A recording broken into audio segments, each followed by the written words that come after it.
So it's a massive week for the Switch 2, Cronos and Star Wars Outlaws both releasing, video on the latter is actually linked below, and then Silksong finally lands for both Switch 1 and Switch 2. Now Cronos the New Dawn, it's the game that could probably be the easiest to miss, but I've been watching this one for a while now and there was no way I was passing on it. And when they confirmed it was heading to the Switch 2 especially, I knew instantly, that's where I had to play it. Now I do want to say here, very few things make me nervous when I put these videos together, but one of them is when reviews drop for a game and then the Switch 2 codes, they're sent out afterwards. That's what happened here. The nerves kick in because too often that smells like potential disaster. But is it?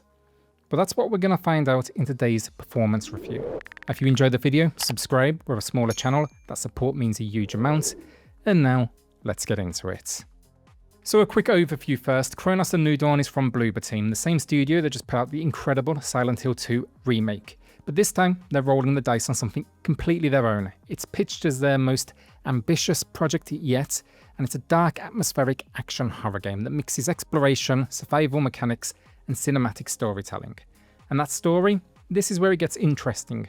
Cronos is actually set across two timelines. In the past, you're dropped into 1980s Poland. This is right as a world-changing event known as the Change, it reshapes humanity forever. In the future, you're wandering wastelands scarred by that apocalypse. You're fighting tooth and nail then to survive against what are, twisted abominations. And your role in all of this? You play as a traveller. You're working for an organisation called The Collective. You're scouring the ruins of the future for rifts that will pull you back to the past. The hook is called the Harvester. This is a device that lets you pull the essence of the dead, and then you carry them forward into the future to fight beside you. It is a bleak setup, and I am all for it. Now though, let's talk performance, and first I do want to say I actually got to go hands-on with this at Gamescom, and I had concerns. Said it on Switch Up, said it here. A few issues honestly, but mostly it was difficult to see half the time because for some reason I was stuck in maybe the brightest room on the planet and I was playing handheld, so every light was reflecting off that screen. But even then, I noticed frame rate drops, especially during flamethrower attacks, and that is a core mechanic. In a burning merged enemies, it stood out. On top of that, controls felt slow and sluggish, and at the time there were no options to adjust settings. But how does it feel now that it's here just a couple of weeks later? Well, transparently, I wanted to move quickly on this one because we are right up to the wire when it comes to people parting with their cash. And that's what this channel's all about. These reviews, it's not talking positive about everything, it's not being negative about everything. It is a case of, can I either help you buy good games or save you money and not waste it on bad ones? And again, with this game, late codes, that's a concern. But I am happy to say here, immediately, in the first hour of the experience, it is already much better than what I saw just a few weeks ago. Now, if we start with handheld, and you'll have to forgive the footage here, because filming a Switch 2 screen that is running a pitch black game, it's pretty much impossible. But it is better in handheld, much better in fact. I even waited for a very specific section, one where I could go full ham with that flamethrower, and when I did, performance was much smoother. In fact, I didn't feel any drops at all. However, a problem is still here, the controls. Turning in handheld is near slow motion. Now docked, these settings feel fine, but in handheld they just don't work.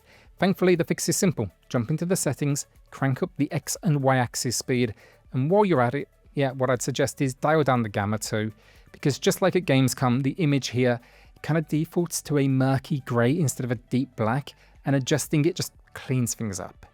Now, it will be a little annoying this if you're bouncing back and forth between docked and handheld, but the point is it works, and again it is better, which is all I really needed. And then that brings us to docked. How does it look? Well, honestly, I don't think it's bad at all. Now transparently again, they actually sent me both a Switch 2 and a PlayStation 5 code. What I'll be doing is putting together a side-by-side comparison tomorrow, because a lot of you have actually been asking for that, so yeah, we're going to try it, give the people what they want. But, very purposely, I haven't touched the PlayStation 5 version yet. Wanted to experience it first on Switch 2 to answer one simple question for myself, and that is, would I be happy with this build? And after an hour, hands-on, the answer is yes, I would be happy. So what does that mean? Well, let's talk visuals. First of all, the positives. Atmosphere-wise, the game still delivers. The creature design looks fantastic. It's grotesque, it's unnerving in all the right ways. The animations, especially when enemies merge together, really impressive. Gunplay too, feels solid, with fire and smoke effects looking much better again than what I saw a few weeks back. Even things like the fog rolling across the landscape, it adds to the oppressive mood, and emotion really sells the horror vibe.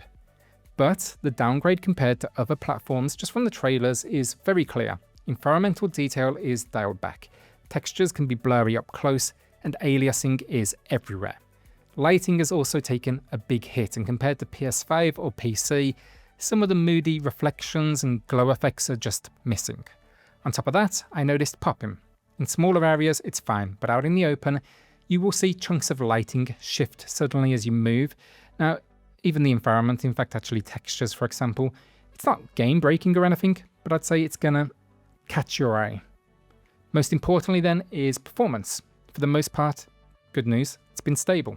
Now, I did see a few areas, mainly one big open space early on where it kind of fluctuated between 29 and 31 frames, but it seems that's actually the frame pacing, that is the speed the frames are delivered.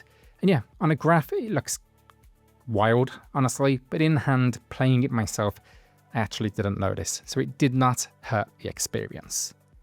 Perhaps though, most impressively, then, is this build includes some Switch-specific options that for some players, honestly, it may actually make the visual compromises worth it. For handheld fans in particular, this could even be the go-to console build. So first, the UI, the very first thing that the game asks you is text size. How big do you want it? It sounds simple, but so many games forget, especially when you're playing handheld. Then though, the big one, motion controls and mouse controls. Now this game is not easy. In my first hour alone, I've died about 10 times, and I've never been great with the Switch 2 controller for precision headshots, at least compared to PS5 or Xbox. No doubt some of that's down to frame rate too, but these options, they help massively. Motion aiming works perfectly, and it only activates when you aim your gun. It's a fantastic addition, and honestly, I'd argue it's essential. Then there are the mouse style controls, and this is where Bluebell really impressed me. A lot of games that try this make it kind of all or nothing. If it's on, it completely replaces your camera control. Not here. You can pick up either the right or left Joy-Con, yes, you can choose which hand as well, and instantly the right stick takes control back. For me, that's ideal, throw the mouse down in combat and then snap back to traditional stick movements, and it all transitions seamlessly. Basically, kudos to Bluebell, they've just nailed the controller delivery. So overall then, after an hour with Cronos, I'd say this Switch 2 builds definitely surprised me in a good way. Handheld is fine. Once you tweak the settings, it feels smooth. Docked, it holds stable too, with only minor pacing hiccups and nothing game-breaking. Compared to what I saw at Gamescom, this is a massive improvement. But again, make no mistake, this is still a compromised version of the experience. The downgrade is clear, from textures and detail to lighting and aliasing. If you want the best looking way to play Cronos, it's not here. But if you want the flexibility of handheld and a build that still captures the atmosphere and feels stable, then yeah, Switch 2 delivers. Now I will be back with a full review once I've thought my way through the whole thing, but for now I'd call this playable, creepy and surprisingly stable, even if it is, again, visually, a little rough around the edges. Alright, if you've got any questions, let me know in the comments down below, and if you enjoyed this breakdown, consider subscribing, that helps us out a ton. And yeah, I'll see you on the next one. Cheers all.